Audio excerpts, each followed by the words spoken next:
That's what my son, Adam, told me over the phone 2 weeks before Christmas. After raising him, working 2 jobs to keep food on the table, and even signing my house over to him years ago to help him get a better mortgage rate, he told me I wasn't welcome at his Christmas dinner. I sat in my recliner that night, the TV flickering in the background, the sound of an old John Wayne movie echoing through the empty living room. My wife had passed 5 winters ago, and the holidays had never felt right since. But Adam, he was supposed to be my anchor, my one piece of family left that made the season bearable. Instead, he'd just cut me out like an unwanted guest. Before I continue, if you're new here, please like, comment, and subscribe. And tell us where you're watching from. Let me take you back a bit. My name's Robert Green. I'm 65 years old, born and raised in Indiana. Worked in a steel plant most of my life. Hard, dirty labor that left scars on my hands and aches in my back that never quite go away. I married my high school sweetheart, Linda, when I was 21. We built a life out of nothing, scraping by, counting pennies at the kitchen table, buying second-hand clothes for Adam when he was growing up, but we gave him everything we could. I'll never forget the day he graduated from Purdue. Linda cried the whole ceremony, and I just kept staring at him in that cap and gown, thinking, "That's my boy." Years later, when Adam wanted to buy his first home, I stepped in. The bank wasn't offering him a good rate, and his credit wasn't great back then, so I signed my house over to him. My name stayed on some of the papers, but legally, it was his. Linda had hesitated. She told me to be careful, but I trusted. Adam. I thought I was giving him a leg up, helping him avoid the struggles I'd gone through. After Linda died, Adam's wife, Jessica, became distant. She invited me less and less. Sometimes I'd show up, and she'd look at me like I was some burden, like an old stray dog following them around. I brushed it off. Families change, I told myself. Maybe I was just imagining it. But that phone call proved it wasn't in my head. Not enough room? I asked Adam, trying to keep my voice calm. "Son, I don't take up much space, just a chair at the table." "It's not about space, Dad," he sighed. Jess feels like it'd be better this way. You know how she is about tension." "Tension," I repeated, though I already knew what he meant. Jessica didn't like me around because I reminded her of something she couldn't control. She wanted Adam all to herself, her version of the perfect little family. I sat there in silence as Adam rushed off the phone. "We'll talk soon, Dad. Merry Christmas." Then the line went dead. I didn't cry. I didn't shout. I just stared at the dark window, the reflection of an old man staring back at me. That was the moment something inside me shifted.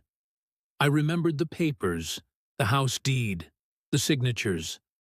I remembered the warnings Linda gave me, the doubts I ignored. And suddenly, I realized something Adam and Jessica seemed to have forgotten. This house, the one they lived in, the one they decorated with lights every year. It still had my name attached in ways they hadn't considered. That night, as the snow started falling across the quiet Indiana street, I poured myself a cup of black coffee and pulled out the old file cabinet from the hall closet. My fingers trembled as I flipped through manila folders, tax forms, yellowed pay stubs, until I found it. The deed. The legal paper trail tying me to the very roof over their heads. I leaned back in my chair, heart pounding, and whispered to myself, "They think they shut me out, but they don't know what's coming." The week before Christmas, I drove into town to pick up a few things at Miller's Market. It's the same grocery store where Linda and I used to shop, the kind of place with squeaky carts and handwritten discount tags for day-old bread. As I walked down the frozen food aisle, I heard a familiar voice, Jessica's. She was standing there with her mother, laughing as they tossed boxes of Christmas cookies into their cart. And then I told Adam, "I'm not cooking for him too," Jessica said, rolling her eyes. "The man's useless in the kitchen, but if his father comes over, it's just going to be another mouth to feed. Another complaint about the food being too salty or too spicy," her mother chuckled. "Well, you've done more than enough for that family. Adam's father should be grateful you even let him in the house sometimes." They didn't notice me at first, but I froze by the freezer section. My breath caught in my chest. Jessica wasn't just cutting me out quietly. She was mocking me, treating me like some nuisance she had to endure. I cleared my throat and walked past, my cart squeaking. She turned, and her smile faltered when she saw me. "Oh, Robert," she said, forcing a polite grin. "Didn't see you there." "Guess not," I muttered, and kept walking. That night, I sat at my kitchen table with the deed in front of me, lit only by the warm glow of the lamp Linda used to read by. I thought about how different things used to be. Christmases when Adam was a boy, tearing through wrapping paper, Linda in her red apron serving up her pecan pie. Back then, family meant everything. But now, it felt like I was just a ghost, haunting their lives. A few days later, Adam stopped by. It was unusual. He hadn't come around in months. He sat stiffly on my couch, sipping the coffee I'd made him, though he barely touched it. "Dad, I need to talk to you about something," he began, eyes darting around the room like he was afraid of being caught. I folded my hands. "Go on." "It's about the house," he said. My heart thudded. "Jess and we're looking to refinance. The bank said the paperwork's messy, since your name is still tied up in it. They want you to sign a quitclaim deed just to make it cleaner. You'd be doing us a big favor." I stared at him. The nerve. The timing. "You mean," I said slowly, "you want me to sign away the last piece of security I have? The same house your mother and I worked for decades to keep. And you're asking me right after you told me I wasn't welcome for Christmas?" He flinched, but tried to keep his composure. "It's not like that, Dad. It's just paperwork. You know, the house is ours now. We've put money into it, remodeled it, everything. You don't even live there anymore." I leaned forward, my voice low. "You think because I don't live there, it doesn't matter to me? Son, that's the house where you took your first steps, where your mother decorated every Christmas tree. You want me to erase myself from it completely?" Adam sighed, rubbing his forehead. "Jess just thinks it'll be simpler this way. Please, Dad, don't make this harder than it has to be." I didn't answer him. I just sat back and let the silence fill the room. Finally, he stood. "Think about it, okay? We'll bring the papers by after the holidays." He left, and I sat there staring at the door long after it shut. That night, I drove past the house. My house. Lights twinkled in every window, a blow-up Santa grinning in the yard, laughter spilling out when the door opened briefly as a guest walked in. I sat in my truck across the street, engine idling, watching my son host a life I had built, as if I'd never been part of it. And then, like a cold wind, the truth hit me. They weren't just excluding me from Christmas. They were trying to push me out of the family altogether, one signature at a time. I clenched the steering wheel until my knuckles turned white. If they thought I was just going to roll over and give up the last thing I had left, they didn't know me at all. What they didn't realize was that I still had the power to change everything. The night after Adam asked me to sign away the last piece of my house, I didn't sleep. I lay in bed staring at the ceiling fan, listening to its slow creak in the dark. Every memory of that house ran through my mind, painting the nursery with Linda, replacing shingles during a thunderstorm, even the way she used to hum while wiping down the kitchen counters. I thought about Adam's words, "It's just paperwork." No, it wasn't just paperwork. It was my life. By morning, I had made my decision. If my own son wanted to treat me like a stranger, then I'd remind him who really built the ground beneath his feet. I started by visiting the county courthouse downtown, a brick building that smelled of old paper and coffee. I waited in line at the clerk's office until it was my turn. "I need copies of the property records for 113 Maple Street," I said, sliding my ID across the counter. The clerk, a middle-aged woman with glasses hanging on a chain, typed into her computer. "That's your name, Robert Green?" "Yes, ma'am." She printed out a stack of documents, stamped and official. My name was still listed as a co-owner. Legally, I still had rights. Adam and Jessica hadn't bothered to finish what they started years ago. I slipped the papers into a folder and walked out with my hands trembling. Not from weakness, but from something I hadn't felt in years. Power. Later that week, I stopped by McAllister and Boyd, a law office above the diner on Main Street. I'd known Tom Boyd since high school. He was a year ahead of me, always the smart one, went to law school while the rest of us went to the factory. He looked up from behind his desk when I walked in. "Robert Green, haven't seen you in years. What brings you by?" I sat down, pulled the folder from my jacket, and set it on his desk. "My son wants me to sign over my house. I need to know what I'm holding before I do anything."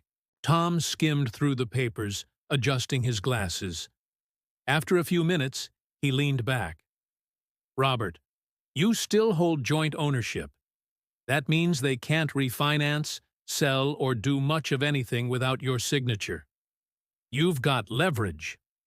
"Leverage," I repeated, tasting the word. "Exactly. Now, you could sign it away if you want to do them a favor.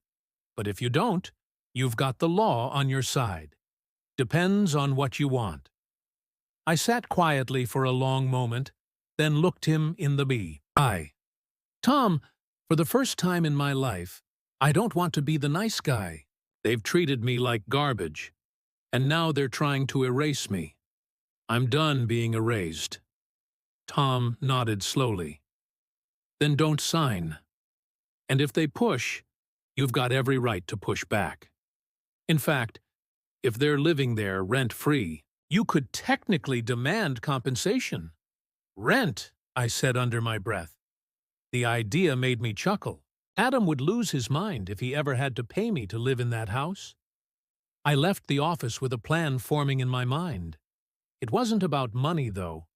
It was about dignity, about showing Adam and Jessica that I wasn't the feeble old man they thought they could toss aside. That evening, I drove past the house again. This time, I didn't just watch. I parked, stepped out into the snow, and walked right up to the mailbox. The wreath on the front door glowed under the porch light. I slipped an envelope into the mailbox, copies of the property record, with my name circled in red ink. The message was simple. Don't forget whose house you're living in. Back in my truck, I sat there grinning for the first time in weeks. They thought they could cut me out of Christmas, cut me out of the family. But soon they'd realize they had built their entire little kingdom on land I still controlled. And the best part? The whole town would soon know it too. In a place like ours, word travels fast. Once gossip started, Adam and Jessica wouldn't just have to face me, they'd have to face everyone. I started my engine, snow crunching under my tires, and drove off into the night with one thought burning in my chest. This Christmas, they weren't shutting me out. I was taking everything back. Christmas Eve came, cold and sharp. The kind of Indiana night where the wind cuts through your coat and the snow crunches like glass beneath your boots. I wasn't invited, of course, but I was going anyway. Adam and Jessica's house, my house, glowed from the street. Cars lined the driveway. Music and laughter spilled out each time the door opened. Family, friends, everyone gathered under. The roof that I had paid for celebrated in rooms that Linda once decorated with her own hands. I parked my old Ford down the block, grabbed the folder of documents, and walked up the shoveled path. My breath steamed in the air as I rang the doorbell. The laughter inside dulled. Then the door cracked open, and Jessica stood there in her red dress, eyes wide with disbelief. "Robert, what are you doing here?" she hissed, blocking the doorway. "I'm here to spend Christmas with my family," I said calmly, my voice steady as stone. "Unless you plan to throw me out in front of all these people." Her cheeks flushed. "This isn't the time." "It's the perfect time," I cut in, stepping past her into the warm glow of the living room. The chatter died instantly. Every head turned toward me. Adam rose from the couch, his face pale. "Dad," he said carefully, "we talked about this. You shouldn't be here." I held up the folder, shaking it lightly. "No, Adam. What we talked about was you trying to erase me. What we're going to talk about tonight is the truth." Whispers rippled through the room. Jessica glanced around, desperate to keep control, but she was losing it fast. "Dad, please," Adam muttered, striding toward me. "Not here, not now." I opened the folder and spread the papers out on the coffee table in front of everyone. "This house, this place you're all sitting in, eating, drinking, laughing, it still belongs to me. Right here, in black and white, is proof. My name is on the deed. Legally, I own it as much as Adam does. Maybe more." The room fell into stunned silence. Adam's friends, Jessica's family, even their neighbors, all staring, whispering. Jessica's voice cracked. "Why are you doing this? Why would you humiliate us like this in front of everyone?" I locked eyes with her. "Because you humiliated me first. You shut me out of Christmas. You told me I was a burden, an old man to be cast aside. Well, guess what? Without me, there is no Christmas in this house. Without me, there's no house at all." Adam ran a hand through his hair, face red. "Dad, you're blowing this out of proportion. You're making a scene." "A scene?" I said, my voice rising. "Son, this isn't a scene. This is a reckoning. For years, I gave you everything. My sweat, my savings, my home. And in return, you slammed the door in my face. Tonight, everyone here deserves to know the kind of man you've become." Murmurs spread. One of Adam's uncles leaned over to another guest and muttered, "He's right, you know. Robert built this house with his bare hands." Adam turned to Jessica, his jaw clenched. She looked furious, her face twisted in embarrassment. "Dad," Adam said finally, lowering his voice, "please, just sign the quitclaim. Let us move on." I leaned close, so only he could hear me. "You wanted me gone. Tonight, I'm reminding you, I'm not going anywhere. Not until I decide." Then, louder, for the whole room, "If Adam and Jessica want me gone so badly, they'll have to buy me out, or pay rent. Until then, every brick in this place carries my name. Don't forget it." The guests gasped. A couple of people actually clapped. Jessica stormed off to the kitchen, her heels clicking like gunshots against the floor. Adam stood frozen, caught between rage and shame. And in that moment, for the first time in years, I felt the balance shift. I wasn't the one on the outside anymore. They were, but I wasn't finished yet. Because while Adam and Jessica stewed in their humiliation, I was already planning my next move. The one that would take this beyond embarrassment and into poetic justice. The fallout from that Christmas Eve confrontation spread through town faster than I expected. Small towns are like that. Word travels on the wind. By the time I stopped at Miller's Diner for breakfast the next morning, folks were already whispering about Adam and Jessica being renters in Robert Greene's house. I didn't have to say a word. The gossip did the work for me. For the next week, Adam avoided me. No calls, no visits. Jessica, on the other hand, tried damage control. She cornered me outside the post office one morning, her tone dripping with that fake sweetness she used when she wanted something. "Robert, we should really talk about resolving this. You've made your point. Everyone's talking. Don't you think that's enough?" I looked her square in the eye. "Enough for you, maybe. But not for me." She pursed her lips. "Fine. What do you want?" "I want respect," I said. "I want my son to remember who raised him. And I want you to stop pretending I'm disposable. And if that means you and Adam pay me rent to stay in that house, then so be it." Her face turned white. "Rent?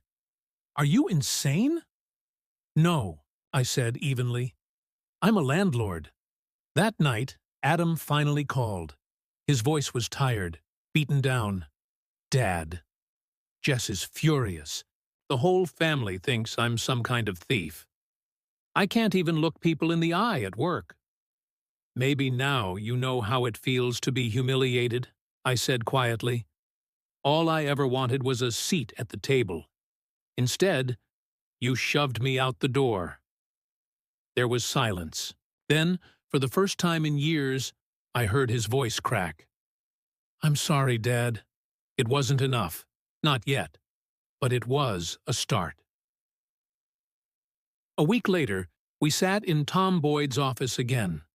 Papers spread across the desk, the lawyer explaining everything. Clearly, if Adam and Jessica wanted the house outright, they'd have to refinance with my consent, or buy me out at fair market value. Otherwise, I had every right to collect rent or even sell my share. Jessica sat stiff as a statue, her eyes blazing, but she kept quiet. Adam looked at me with something between shame and desperation. "What do you want me to do, Dad?" he asked. I took a deep breath. This was the moment. I could have ruined them completely, taken back the house and thrown them into the street. Part of me wanted to, but I remembered Linda's voice, soft and steady. "Don't harden your heart, Robert. Leave room for grace." "I don't want your money," I said at last. "I want respect. I want a key to that house. I want a chair at that table every Christmas, every Thanksgiving, every Sunday dinner if I feel like it. That's my house. That's my family. And I'll be damned if I let anyone cut me out again." Adam nodded slowly, his eyes watering. "You'll have it, I promise." Jessica opened her mouth, but Adam's glare shut her up. And just like that, the deal was sealed. Not in ink, but in blood. In family. In the hard lesson of betrayal and consequence. A month later, I walked back into that house. Not as a ghost, not as an outsider, but as the man who built it. My chair was waiting at the head of the table. My key rested in my pocket. And when I raised my glass for a toast, the room went quiet. "To Linda," I said softly. "She built this family. She built this home and no one will ever take that away.